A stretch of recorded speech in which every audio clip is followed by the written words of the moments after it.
Друзья, мы видим, что коронавирус быстро распространяется. Если раньше многие не верили в его существование и пренебрегали мерами безопасности, то сейчас очевидно, что заболевание есть и себя следует беречь. Если вам повезло не заболеть, это повод не только порадоваться, но и укрепить свой иммунитет.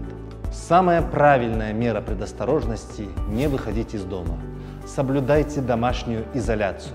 Это лучший способ защиты от вируса. Если вам все же приходится выходить на улицу, старайтесь избегать массового скопления людей. Держите дистанцию в 1,5–2 метра с окружающими. Носите маски, меняйте их каждый час.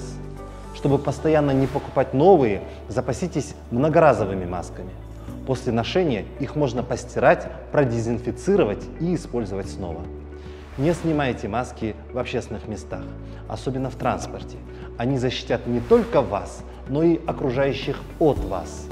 Не забывайте, что человек с бессимптомной формой болезни уже может заражать других, даже если он не знает о своем заболевании.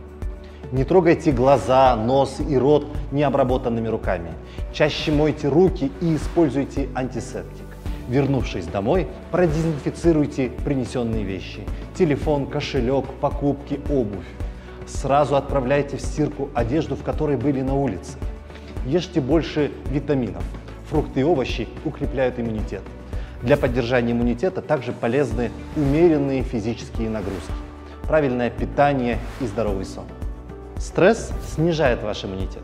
Ну и чтобы избежать лишних потрясений, не доверяйте сплетням и домыслам. Получайте информацию только из проверенных источников и будьте здоровы!